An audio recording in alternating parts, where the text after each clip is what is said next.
This week on the Angus Report, the truth about livestock's environmental impact. We share how rotational grazing could benefit your operation. La Nina is gone. Could El Nino take its place? And we share tips and tricks for successfully submitting tissue sampling units. This is the Angus Report.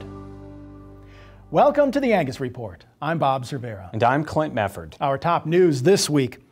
We've all heard it. Animal agriculture leaves a huge carbon footprint. But University of California Davis professor Frank Mitlerner says that's simply not true. The notion is out there that livestock is one of the main carbon footprint determining sectors in society, and the facts are different. Oftentimes the critics of livestock use global numbers to confuse the consumers to believe that the impact of livestock is larger, for example, here in the United States, than it actually is. They use global numbers of livestock's impact on carbon footprint to depict the US contribution of livestock. For example, they use a global kind of flawed number of 18% of livestock's contribution to climate change here in the United States to, for example, explain why people should go meatless Monday, when indeed the EPA says that all of livestock in the United States contributes not 18%, but 3.8%. Mitlerner shares an analogy he uses to communicate animal agriculture's sustainability story to consumers.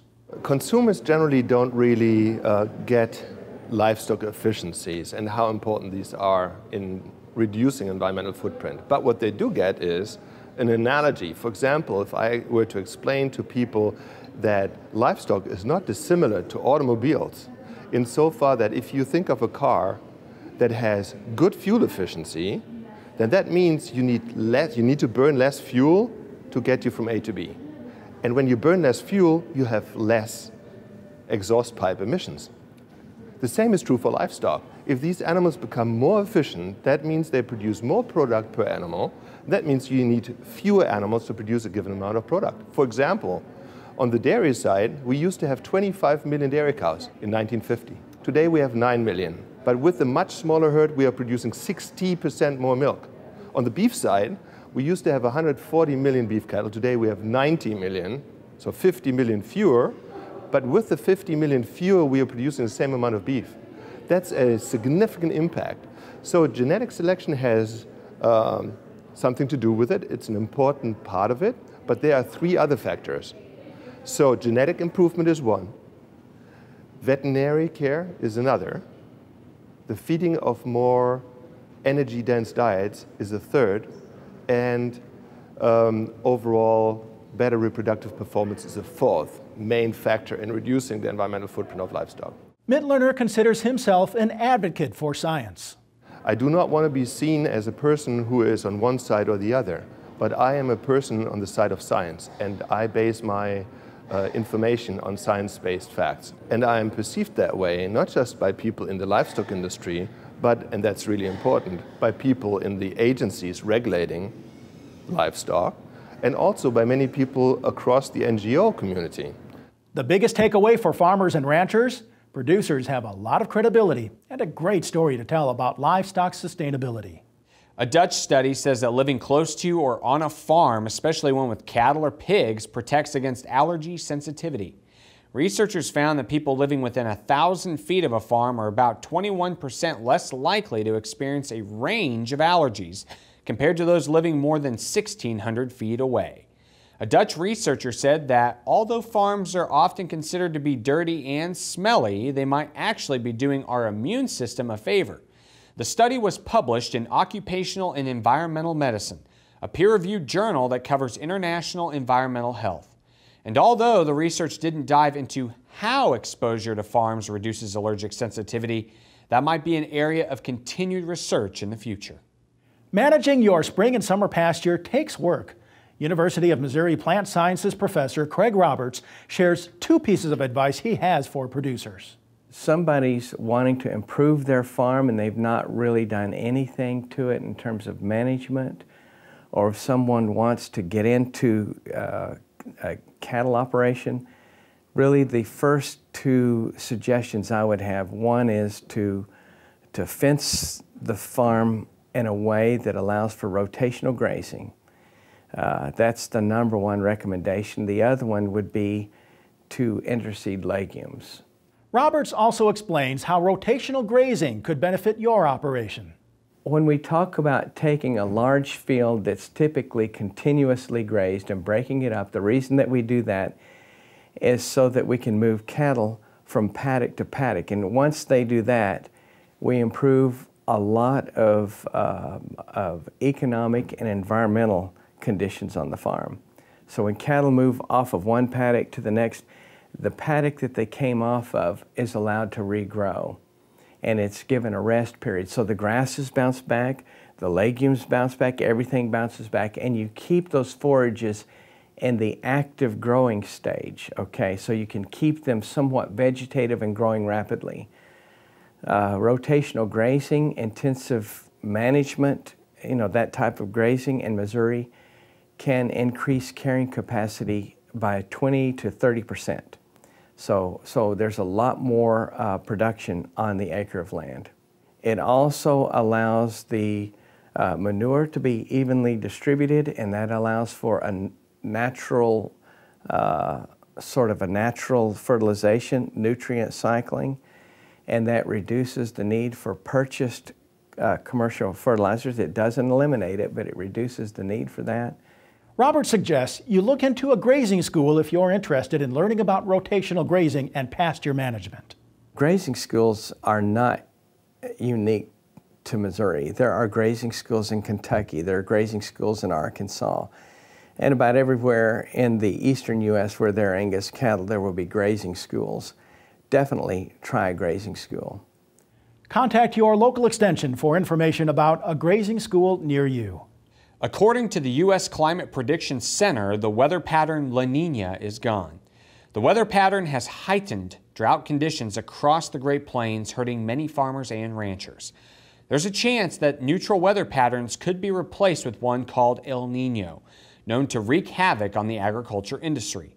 The last El Nino left farmers from eastern Asia to Africa struggling with drought and prompted Pacific typhoons and hurricanes. Both weather patterns describe fluctuations in ocean temperatures and atmosphere in the Pacific.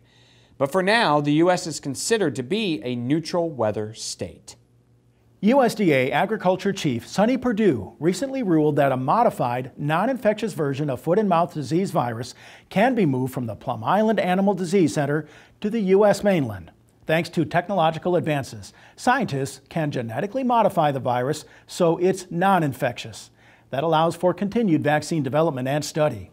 Vaccine companies may now apply for USDA permits to work with specific modified FMD virus. Although the modified virus can't cause disease, it is still a live virus, and all permits require appropriate biocontainment and use restrictions. Ultimately, more vaccine development in the U.S. means the USDA can more efficiently source and acquire FMD vaccine in the event of an outbreak, rather than source the vaccine overseas. We check in now on the latest cattle market news with our market update, brought to you by Cattle Facts. Hello, I'm Marcus Bricks with the Cattle Facts Update. Negotiated Kansas fed cattle cash prices traded at $122 per hundredweight for the week ending May 11th. This price was $4 per hundredweight lower than the week prior and held the long-term downtrend in the cash price after the market failed to push past 126. The resistance level at 126 was established by the linear trend line drawn from the May 2017 high to the current 2018 annual high of $130 per hundredweight in Feb. Trading at or above 126 last week would have broken the trend, but instead the market respected the resistance point and traded lower. Then, on Tuesday, May 15th, cattle feeders were showing some eagerness to sell cattle early week, and the Kansas cash price dropped to $117 per hundredweight. The packer is also entertaining some future-dated prices for the month of June, with cash prices in the low to mid-teens. Continually declining cash prices would likely mean a shift to the June basis, and last week would have signaled the start. As cash observed a $4 per hundredweight decline on May 11th, June futures prices were higher by $1.50, widening the basis by $5.50 in 1 week. June basis had been on a trend higher since September 2017, which sent it into record high territory. At one point, the weekly average cash was premium of 17.5% over the June. This just narrowly edged out 2017's high of 17.2% for the widest June basis to date. Record basis week was just 2 weeks ago, before cash bumped its head on the trend, and now weekly average basis is closer to 14.75%. Not only has the June basis now rejected its uptrend, but also basis is at its lowest in 8 weeks running. Seasonally, June basis should continue to narrow until contract expiration. The futures will feel pressured as the cash market continues to decline, but futures are unlikely to push into new lows without new fundamental information. On June 1st, a June live cattle basis with cash 4 to 5% premium over the futures would resemble a 5-year average. For this to occur, at current June futures levels, cash prices would see price slide as low as $110 per hundredweight. Keep in mind, even considering the 3-year average is at historically high levels, June 2018 basis is still trading stronger than that. In the past 6 weeks, June basis has averaged about 5 percentage points above the 3-year and an amazing 11 points over the 20-year average. The Angus Report and Cattle Facts, I'm Marcus Briggs. To learn more about Cattle Facts, your leading source for beef industry market information, visit cattlefacts.com. Coming up, we head to Moore Cattle Company in Charleston, Arkansas. Keep watching. The Angus Report will be back after this.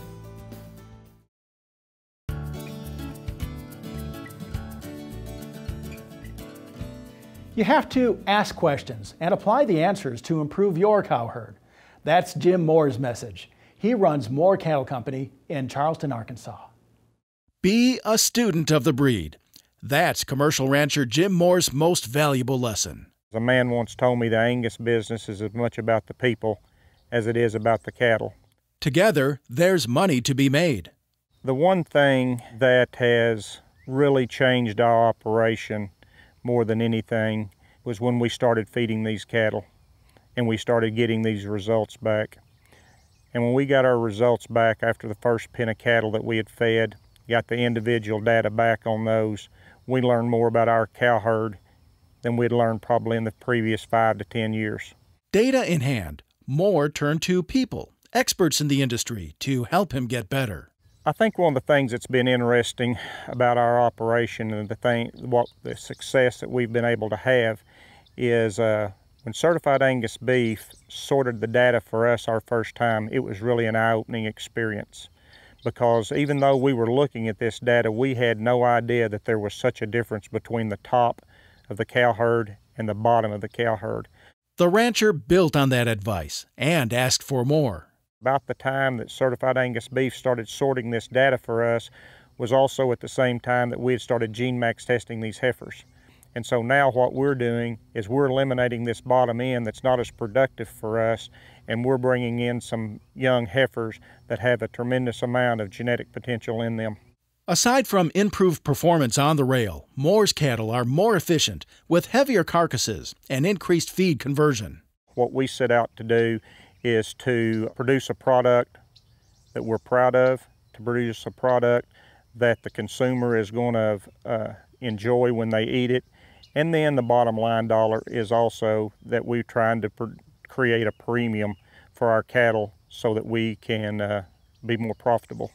Questions help get there and drive him forward. We've been blessed enough to have quite a bit of success with the percentage of cattle that we've had go grade CAB and prime, but we're not satisfied with that. And we're going to keep striving and striving until someday, hopefully, we'll feed a pen of cattle that are 100% CAB and prime. Visit blackinkwithcab.com and angus.org for more information. Up next, how to properly submit your tissue sampling units. Back with the Angus Report after this.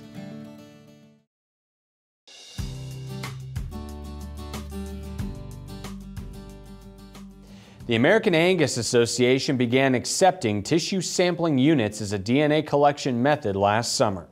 As TSU sampling gains popularity, Angus Genetics Incorporated customer service representatives have noticed a few common problems with sample submission. So we sat down with customer service representatives who share do's and don'ts of successful TSU sampling. A TSU is a tissue sampling unit that collects a piece of tissue from the animal. The TSU samples are easier for the breeders to take the samples from the animals as long as they follow the directions and order the testing and log in, then it makes the testing go by a lot smoother. The breeders would go online in their member login and place their order for testing and complete the online process. And then they would fill out the spreadsheet template that gives us the animal ID that ties to the barcode. Producers need to submit the animal's information, so their registration number and what testing they want done. And then on the spreadsheet, they need to submit the tag number of the animal and the corresponding barcode. They need to be sure that they complete the order online properly. We have an article on the website that's titled TSU Do's and Don'ts. Don't send any empty vials. Don't make your own spreadsheet. Be sure and stick to the template. Don't put any dashes, don't put any spaces. Make sure the barcode on the sample is readable. Don't black it out. That Q code on the end of the vial, we do have to be able to read that. The scanner does have to scan it. When the samples are sent in incorrectly, we have to contact the breeder. We usually send them an email of the list of barcodes and request that they order their testing through login, or attach a submission form for them to fill out and send back to us. If we don't know the barcode of the animal and the tag number, we don't know how to scan them out properly. Common questions that we get for breeders about TSUs are, where do I order the TSUs?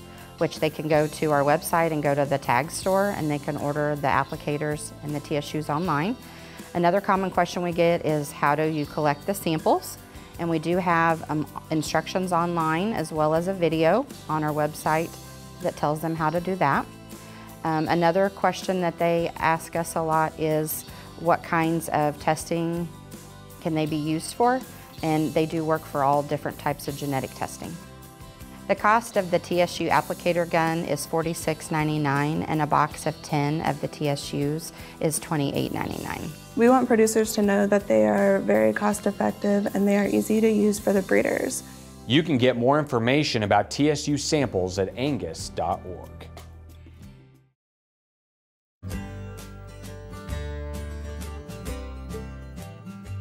Tucked in the northwest corner of Nebraska is Connelly Angus. The Connelly family discusses their multi-generational commitment to family, the land, and to Angus cattle. My husband was an Irishman. He was very passionate for anything he did, no matter what. If you did it for your fullest extent. And I think maybe that rubbed off on our children. Now Jerry is in this business, and Marty is so proud of what Jerry has done here. But you know, if he were here today, he would just be saying, it's not about me, it's about the ranch, it's about Jerry and the other kids.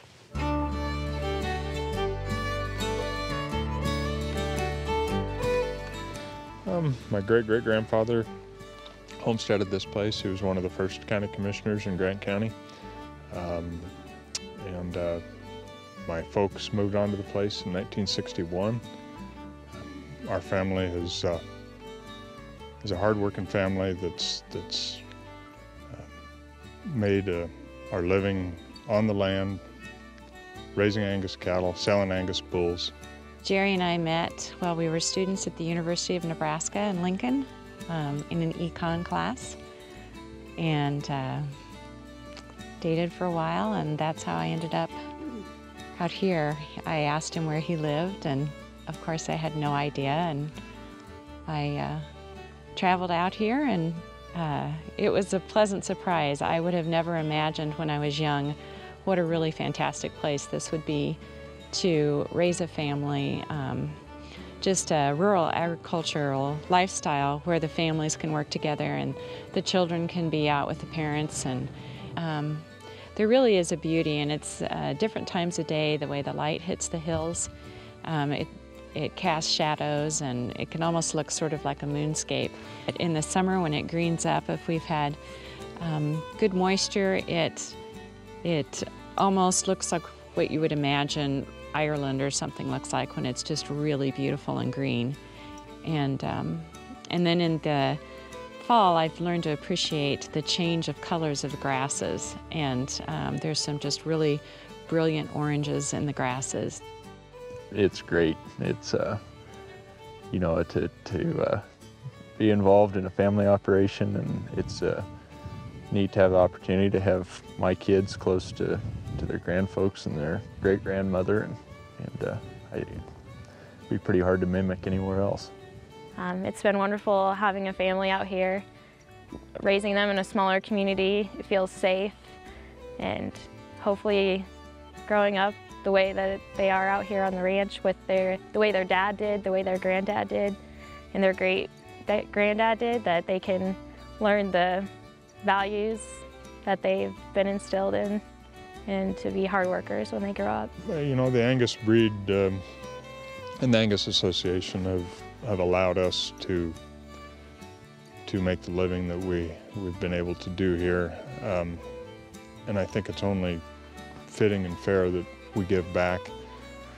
It's an honor to be able to help the Angus Association out, the Angus Foundation out, to further, you know, the education and the youth, and hopefully going forward, you know, our contribution will allow the Angus breed and some young entrepreneur to you know, get his feet wet and to get a start in what we've been able to experience here.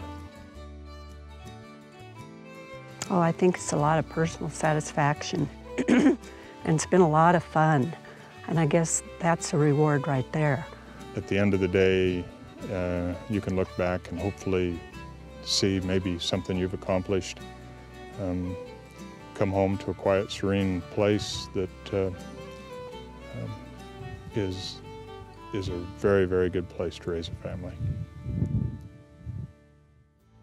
You know, Bob, the Connellys are such great role models for everyone within the association. They sure are, and we're lucky to have them around. And that was a great way to end that episode with that sunset. Just gorgeous. Sure was. Now, if you enjoyed that I Am Angus episode, visit angus.org to watch more. And that's all for this week's Angus Report. We'll return at this time next week, and don't forget to tune in or set your DVR for next week's Angus Report. Now, in the meantime, watch more Angus Report episodes on Angus TV's YouTube channel. Thanks for joining us, and we'll see you next week.